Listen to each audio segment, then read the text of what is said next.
ሰምዓኒዩ ትናይ ልበይ ሓሳብ እዚ እዩ ኩሎ ይሰምዓኒዩ ኣይረሕቕን ካባይ ምሳይ እዩ ዘሎ ስቕታ ዋላ ይብዝሕ ንሕቶ ይመስል። በስመ አብ ወወልድ ወመንፈስ ቅዱስ አሐዱ አምላክ አሜን። ምስም ስልጣን ስላሴ አሜና በድንግል ማርያም ተማጽና ለመዘመር ሀበና እንዘምር።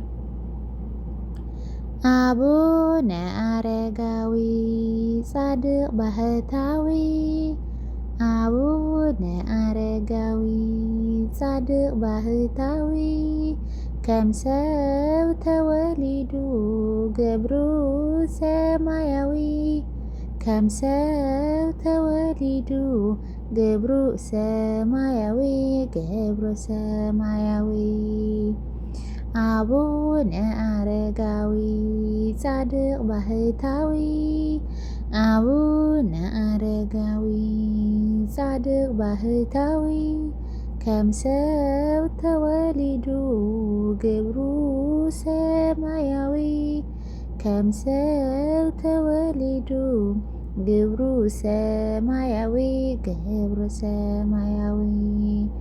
አቡነ አረጋዊ ጻድቅ ባህታዊ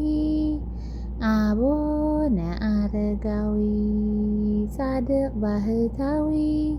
ከም ሰብ ተወሊዱ ገብሩ ሰማያዊ ከም ሰብ ተወሊዱ ገብሩ ሰማያዊ ገብሩ ሰማያዊ። በስመ አብ ወወልድ ወመንፈስ ቅዱስ አሐዱ አምላክ አሜን። ብስላሴ ስም ስልጣን አሚነ ብድንግል ማርያም ተማህፀና ክዝመር ሓበና እንዘምር።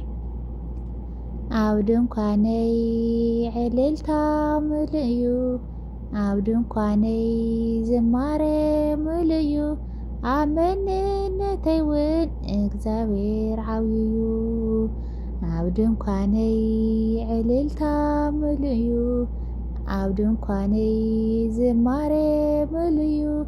ኣብ መንነተይ እውን እግዚኣብሔር ዓብዪ እዩ ተወርዋሪ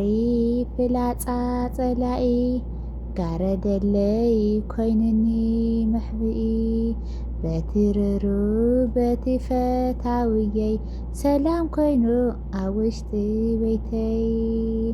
ኣብ ድንኳነይ ዕልልታ ምሉእ እዩ ኣብ ድንኳነይ ዝማሬ ምሉእ እዩ ኣብ መንነተይ እውን እግዚኣብሔር ዓብዪ እዩ ናይ መንገደይ ጽርግያ ኣቕኒዑ ዝረብረበ ሓደይ እውን ኣጽኒዑ ቅድሚ ቅድመይ ብዓወት መሪሑ ብምስጋና ንቕድሚት ኣምሪሑ ኣብ ድንኳነይ ዕልልታ ምሉእ እዩ ኣብ ድንኳነይ ዝማሬ ምሉእ እዩ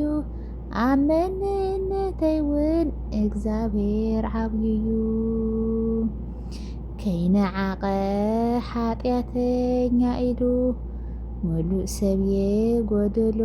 ዘይብሉ ጥዒምኒ ወይ ተኸፍኣኒ ሕጉስየ ኣምላኸይ ኣለኒ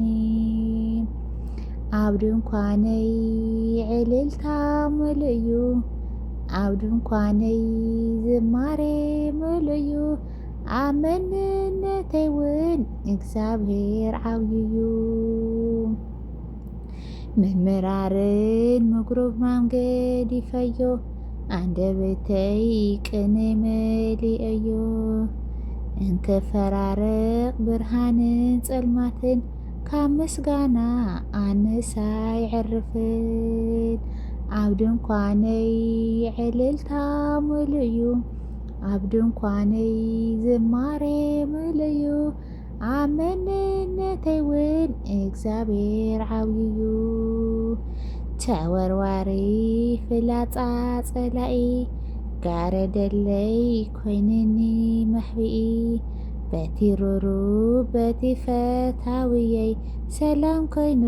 ኣብ ውሽጢ ቤተይ ኣብ ድንኳነይ ዕልልታ ምልዩ ኣብ ድንኳነይ ዝማሬ ምልዩ ኣብ መንነተይ እውን እግዚአብሔር ዓብዩ ኣብ ድንኳነይ ዕልልታ ምልዩ ኣብ ድንኳነይ ዝማሬ ምልዩ ኣብ መንነተይ እውን እግዚአብሔር ዓብዩ ሰምዓኒዩ ትናይ ልበይ ሓሳብ እዚ እዩ ኩሎ ይሰምዓኒዩ ኣይረሕቕን ካባይ ምሳይ እዩ ዘሎ ስቕታ ዋላ የብዝሕ ንሕቶ ይመሲ